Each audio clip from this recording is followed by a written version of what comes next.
Hey y'all, hey, welcome back to my channel. It is Christian here, and you're tuned in for more of my 2 cents. If you are new to the channel, then welcome. Thank you so much for tuning in. I'm excited to have you here today because you're tuning in on a day that is going to cover some trending topics and a conversation that I really want to have because I need some answers. Okay, but before we do that, let's finish the intro. Okay, if you are returning to center, then hey y'all, hey, thank y'all so much for coming back today. I'm so glad to have my fam in the building watching so that we can discuss and talk about some things that just simply are not adding up. These things have, been in the news and in the media lately, and I think that it's best that we go ahead and give our 2 cents, okay, together and collectively try to navigate this space respectfully, of course, but also with some critical thinking sprinkled on top. 3 points that matter most before I start any discussion. Number one, you're not crazy. Number two, you're not alone. Number three, God, your creator, so loves you, and I do too. Um, th- let me just hit y'all with it. Mm-hmm. Yep. My call didn't drop. I'm still here. I'm still here. Oceangate. I know I'm like, what, 2, 3 weeks late, but life has been lifing. Okay, I'm gonna have to do a catch up video for y'all. Life has been lifing as it has for so many of us. And this is one of those stories where I think the entire world, or like at least let's just say the US, okay, confused. It's giving confusion. Is I was confused. Everybody online was confused. There are still a lot of theories out there about this. Um, and I want to not, I don't really want to talk about Ocean Gate only, about what happened with the Titan, right? Um, but I want to talk from a broader perspective and have a conversation that is really going to require critical thinking skills and some points that, for me, I think just continues to defy logic as a human, where discernment just continues to be lacking for so many people on a regular basis. And I think also, the more I'm looking at society and the trends and the things that are going on in our world, it just seems as if though people don't have any kind of regard for life. It's as if though experiences where people can say they did certain things takes precedence over actual safety and the ability to live another day, to be able to share anything with anyone about other things that you've done that wasn't as risky. I am constantly confused and shocked by just how far people are willing to go for viral moments, or to be the first or the only one that's ever done something. And it just speaks to people overall, in my opinion, not valuing life, not valuing the separation of certain environments and ecosystems that are not meant to, come together. Like, we're not meant to, like, literally connect with certain things and be in certain spaces that were not meant for human dominion. I I don't know. I don't know what part of the movie this is, but this really blew my mind. So if you're not familiar with this story, I don't know how you wouldn't be. I'm not going to go too in depth, but there were 5 passengers aboard this vessel here, which is considered a submersible, not a submarine, but a submersible because it cannot bring itself back up. It is literally submersed. It can, well, I won't say it can't bring itself back up, but it's not a navigating type of vessel where it can do all the things that a submarine can do. It literally is meant to go down and be there. Okay? All right. Um and so as fate would have it, this vessel here, which is not the first time that this company had gone down to see the Titanic ruins, but this one did not come back up. Tragedy did happen, and this vessel did implode. Each individual on the vessel that, well, minus the CEO of the company, paid $250K to be on the vessel. Okay, so that's a cool $1 million just for people sitting on here. I think the things that blew people's minds the most, and that for me taps into the lack of critical thinking was all of the signs being there that this wasn't something you just do because it seems fun. You literally were bolted inside, could not get out on your own, will or free will. Um, there was it wasn't like there were windows all around you for you to see what was going on. You were looking out of this small glass in the front of you. Everyone had to sit Indian style, with legs crossed. There was no room to move or do anything like that.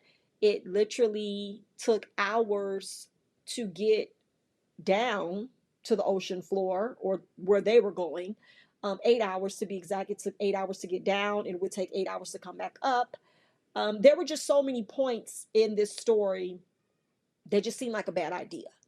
I think for me, I'm at the point where now I'm trying to understand when, as individuals, as humans, as adults, do we start to just make decisions that say, I don't think that we have any place or any reason to be here. Like, this seems fun and cool. Yes, it's new and exciting and it's being researched, but why does this have to become a human experience? Like, for people to pay to actually have their lives put at risk for it. And this situation is just the latest, but there are other situations that I'm going to talk about today that also I want all of us just to start thinking about our life more than just the experiences that we're willing to have that could result in us no longer having any other experiences. It can cause us to have no experiences afterwards.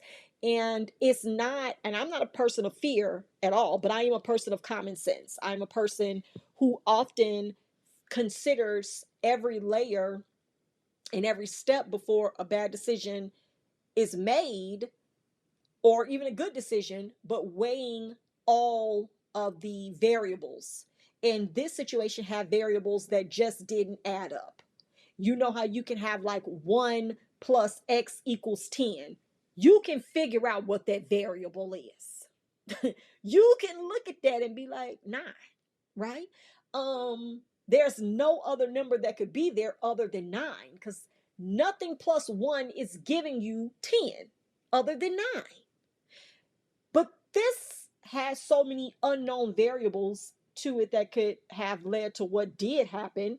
For me, that would have made it a no for me. It would have made it a HELL null. Okay? But that's not what we were dealing with here. And so this is just one of those instances. And I think as we continue to navigate life in and of itself, and we realize that our creator, God, as I call it God. God, to me, would not have created land and sea, separated them in order for us to play in water to this extent, and then expect what dwells in that space to be able to navigate it safely and not die in that space. But then you go in it too and expect nothing to happen to you. A whale, a shark, what happens to them in their ecosystem, that's not my business. I don't know how many whales or sharks or different kinds of fish. I don't know how they die over time. I don't know. You won't know why, because that's not my place. It's not my place to learn about how sharks and whales end up dying off if they're not messed with. Like, if no one's out there capturing sharks, capturing whales, trying to test them or follow them and track them, we would be none the wiser of how that environment actually feeds off of each other, exists, and does what it does. That's their space. A shark cannot come onto land and see how we're grocery shopping, how we're pumping gas, how they drive to work, when they go out to eat, what these restaurants talking about. A shark would be out of its element on land. It wouldn't survive. So I'm constantly confused when I see people doing things like this, when I see people doing other things in the water that to me is just like, I know that it is an experience of a lifetime for many, but it shouldn't cost you your life to do it. My mom used to always tell us when we were children, having fun should never result in your life ending. Having fun should never result in your life ending. There is no amount of fun that should lead to you no longer existing. And I agree with her. And I know that accidents happen, but then there are things that we can actually avoid if we're just not even interested, or they're not even an option. And I feel like this shouldn't have been an option. There's also a story in a documentary that I watched last year called The Volcano. Here it is it's on Netflix. And this incident took place off the coast of New Zealand. So this story is about a volcano that erupted in 2019. Y'all, it, it took everything in me to finish this documentary. It took everything in me to finish this documentary because of I want to be very I want to be as kind as I can be while discussing these things, because these are people's lives, right? I could not wrap my mind around the necessity to be on a volcano that was active. This documentary talks about the eruption of an active volcano and the individuals whose lives it claimed and the individuals who actually survived. So there were 47 tourists and guides that were trapped on the volcano after it erupted. And ultimately 22 people's lives were taken from it. But while watching the documentary, I think for me, what just had me completely holding my head with my mouth open over 40% of the time. Oh, no, I'm sorry. Over 90% of the time watching it, I was shocked because all of this was to say that an experience was had. And to me, it wasn't worth it based off of the information that was given. No one that went on this volcano was without knowledge that it was an active volcano. Now, it had not erupted, I believe, since 2014, but that was 5 years prior. Literally to the day, it was 5 years prior. And on this day in 2019, it erupted again. So it wasn't as if though there weren't other eruptions. It's just that with this one made it to the top. Volcanoes are large. They're large, huge. Can't even wrap your mind around it. How deep they go down into the ocean, right? How deep they go down into the water. You can't see the base. So there are a lot of things that happen. And even in watching this, if you have time to watch it, you'll be able to like see the actual people like the day of. They were recording, they were taking videos.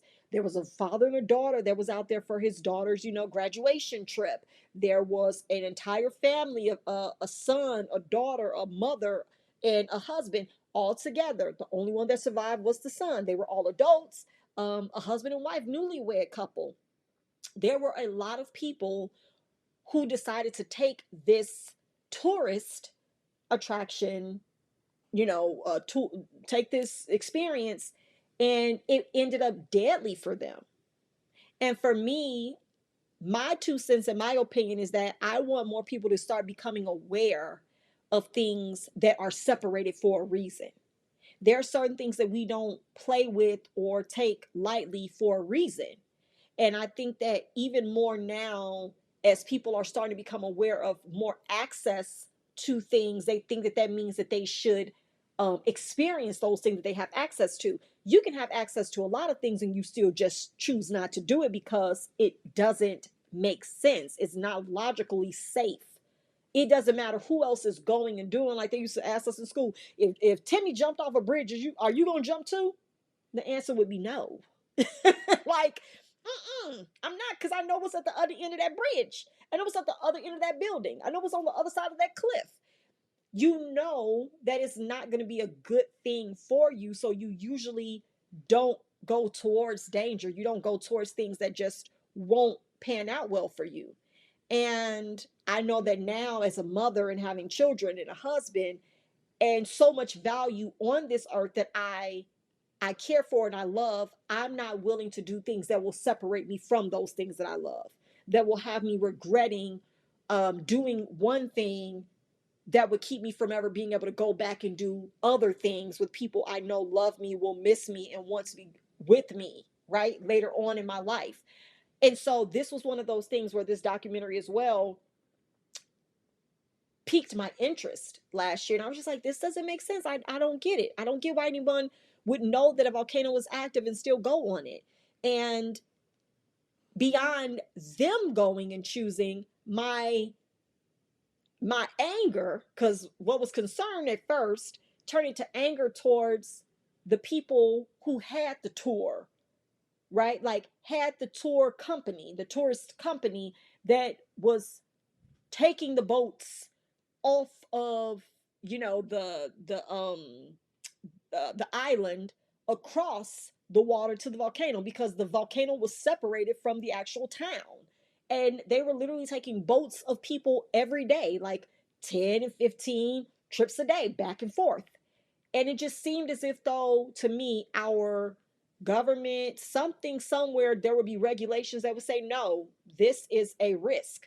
There's an inherent risk associated with you going over there. Leave that volcano alone. This mug ain't inactive. It ain't dried up. It's still very much popping off, right? They could see it erupting it from the island. Like the island people on a regular basis could see it erupt, like not erupting, I'm sorry. They could see steam coming out of it on a regular basis. And they would just say, oh, that's just that's just the volcano doing what it do. But for it to do what it was doing on the day when people were on it, to me, shouldn't have been a surprise. But it was. And so I just, to me, want to wrap my mind around and also share like the sentiment of us valuing life more than experiences that will end life. Like understanding that fun should never result in you not living. If something happens and it's beyond your control, or again it's an accident or mistake, yeah, that can happen anywhere, not on volcanoes, not on a submersible, right, going way past where it should in the ocean. You may not do things of that nature, but there are other things that we often do that seems like fun that's just not common sense to be doing. And I'm just telling you right now, I ain't trying to offend nobody, but as a Black woman, there are certain things you're just not going to catch me doing, and let me list some of them off for you. You will not catch me snorkeling. You will also not catch me doing any it's funny because I wanted to do a hot air balloon for my husband for his birthday, but the critical thinking kicked in. I was like, Christian, we're literally going to be in a basket with the balloon above us and fire blowing into that to make the balloon float.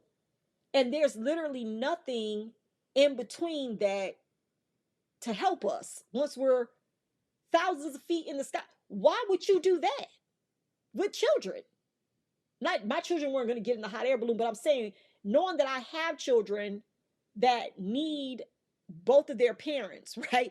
I was just like, no, we're not going on a hot air balloon. That doesn't make sense to me to do that. And it's not out of fear, but it's just logic for me. I can't reconcile doing it, right? And then I talked to my beautician and I told her, like, we were talking about Oceangate, but then I told her about wanting to do the hot air balloon and how I decided to cancel it, like not to do it. And she was like, girl, I'm so glad you did, because I did a hot air balloon in 2019 and it was horrible. Like she literally said that had she looked at YouTube videos like she did after the fact, she would have never gotten on it to begin with. But she said there's nothing controlling where you go once you're in a hot air balloon. There is no way for them to know where you're going to land when you're in a hot air balloon. There's a truck down below that literally follows you around to try to gauge where you're going to land to help it once it comes down. But once it comes down, it's a rough landing. There's no landing gear on a hot air balloon. So she said when they hit, she said they literally told them like to, like bend their knees so that they wouldn't like break their back standing up when it hits the ground, because it landed hard. She said she was so scared she'd never do it again. And had she looked at the YouTube videos prior to going, she would have never gone. But for me, I was like, common sense. I went through the process of the experience in my mind. I was like, this don't even make sense to me that I would do this. And I knew that I would not be doing it.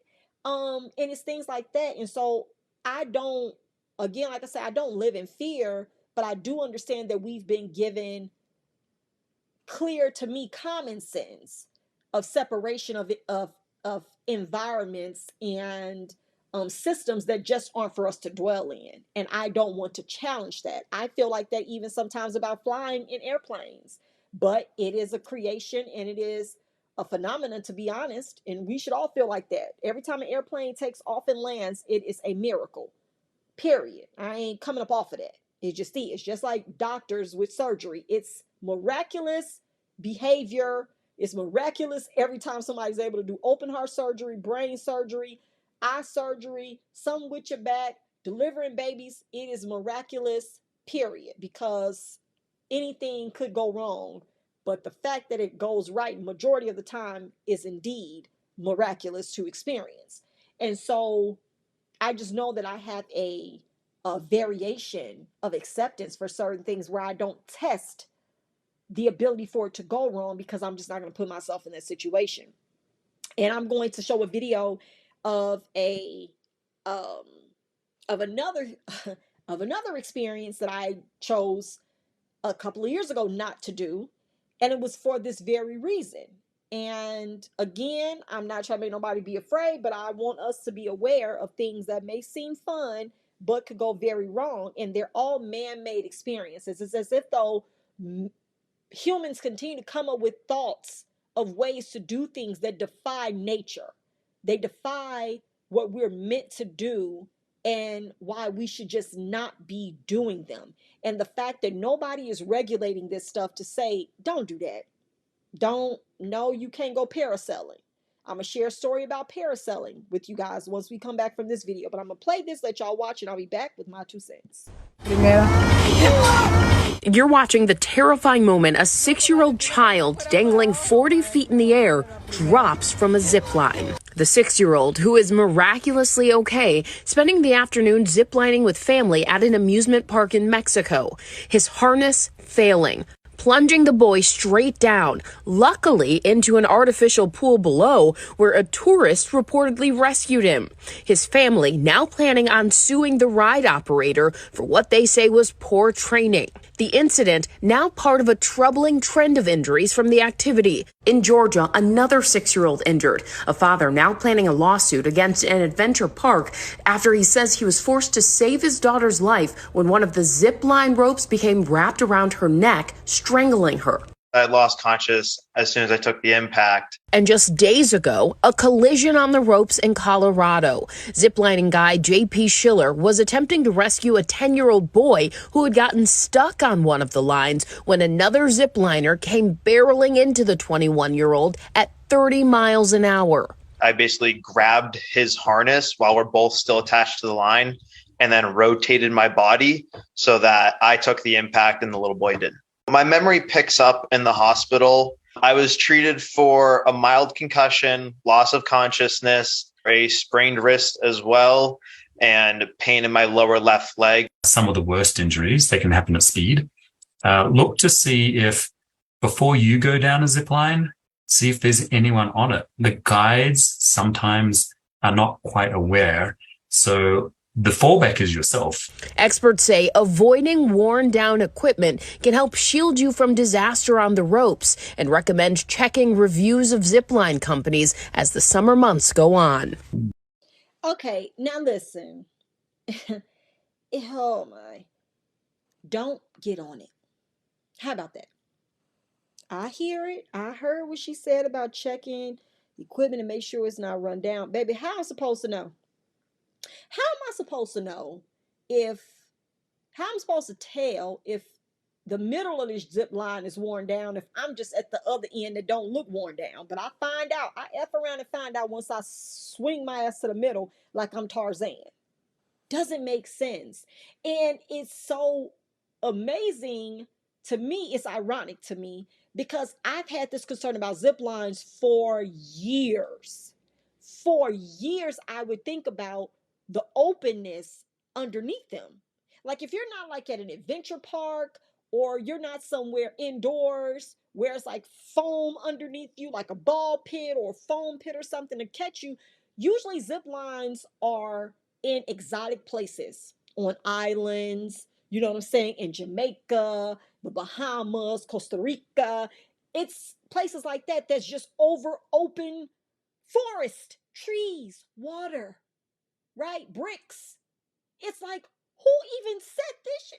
Who set this up, baby? Who drew that? Who carried that line from one end to another? Who set this up? And it's so crazy to me that people pay for it, stand there and wait in line for it, get on it, and be like, who, child? The whole time you praying, I don't believe nobody have a super fun time on this stuff. I just believe it's an experience. And when they get to the other side, they be like, I've done it and I don't need to do it again. Right. But don't take the risks when the reward isn't equally as rewarding. These situations to me can be avoided. I don't personally understand the need to take a 6-year-old on a zip line. That's just me. I would not do that as a parent. So I won't comment on the person that chose to, but I will say that I know I wouldn't do it. And I know that my husband wouldn't do it because we talked about it after I showed him this video. It's a hell no. We're not doing that.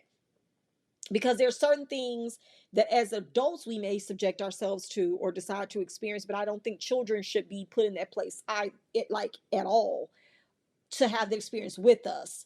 There's a story that I watched a couple of weeks ago of a husband who lost his wife and his 9-year-old son, as well as his nephew, in a parasailing incident.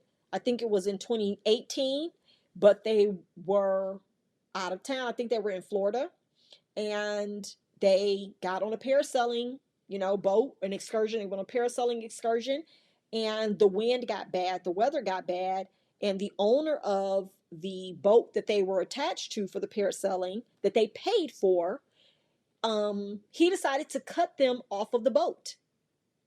The husband did not get on. He was still on the boat that they were attached to, but the wife, their 9-year-old son, and I think their 10 or 11-year-old nephew were the ones that actually were in the air on the parasail. The owner of the boat didn't want his boat to drift due to the bad weather and the high winds. So instead of just getting a little off course, right, he decided to cut the people off of the boat. He cut the rope, y'all, to these folks' parasail. And I don't even have to tell y'all the rest because y'all get it. Y'all know what happened, right?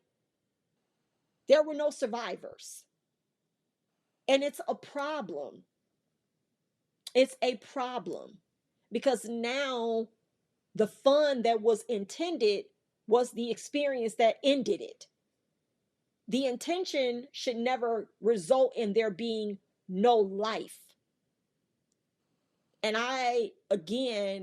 the perspective for me is not to make fun of people, not to talk about the stupidity of it all, the ignorance, and how can you be this rich, like with the submersible in Oceangate? How can you be this rich and then pay for that? Yeah, we've all felt that. We've all thought that. But guess what? They didn't think that. They didn't think that they were too rich to do something like this. They didn't think that they were too rich for them to not survive.